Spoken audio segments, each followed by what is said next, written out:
Smart, smart, smart. Okay, so here we go. Okay.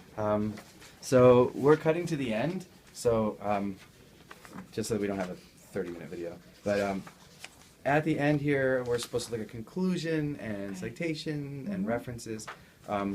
So we would just go through like the conclusion together and kind of make sure that it's doing a technique.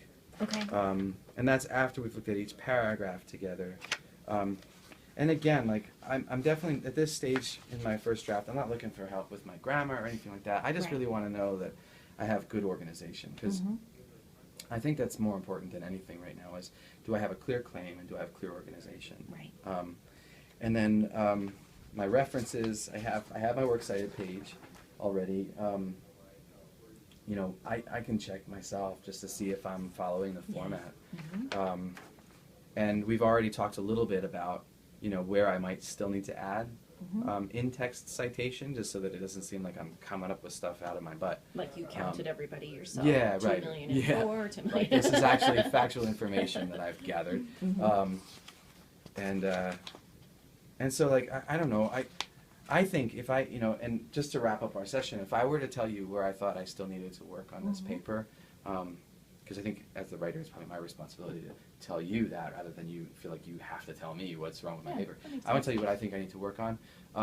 I think the first half is less interesting than the second half, when I'm just kind of going into, industrial revolution and advances in technology. It just seems like I'm off to a slow start there. But I wonder if you have to have that kind of background information for your reader to be grounded in what you're talking about, especially for some reason, you know, she or he is not familiar with the rise of the Industrial Revolution, or they don't know about it. Like, you almost have to have some background. And you kind of start picking up. I mean, right about in here, it's only halfway through page 2 where you're talking about... We don't need to escape it. Yeah. Does it feel like it's just... the second half, even though I find it more interesting, it feels like it's a little repetitive. Like, I'm just like saying, we want to be alone. And then I say again, we want to be alone. And then like the next paragraph, we want to be alone. Does it feel like it's just, I'm just killing it? No, because I think you're doing it slightly differently in response to each person you're talking with. You know, you're talking to Sherry Turkle, you're talking to Nicholas Carr. So whenever you're talking to a new person, you're sort of making a different spin on the same point. Okay. I love that you bring in Edward Hopper. Like, you're kind of building on the same point, which I don't think is a bad thing.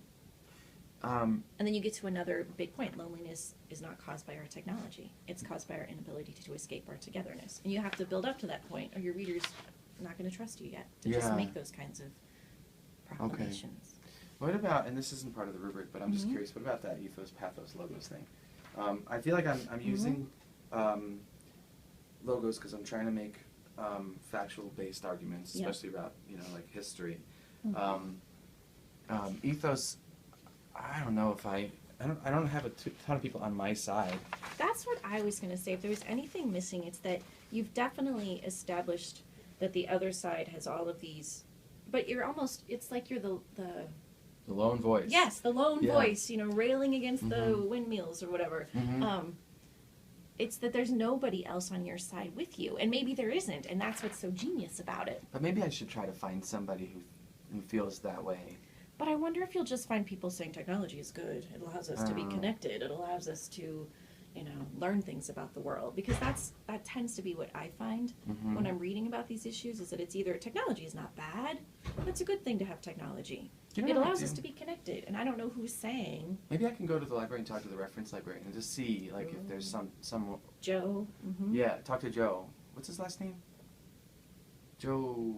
Grabelny. Okay. Something like that. I just call him Joe Cool Shoes. Yeah, Joe Cool Hair. Cool Hair.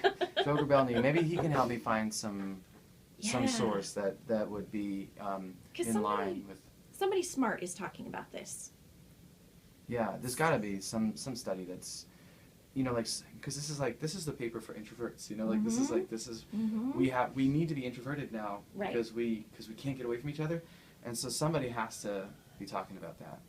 So Susan Cain, I think, wrote the book The Power of Introverts, or something about introverts. She's got a TED Talk. Okay. And she talks about escaping into books. But I wonder if you could take her argument and make the same claim, that when you fall into a book and you escape into a book as an introvert, as that need to get away from all the people around you. Yeah.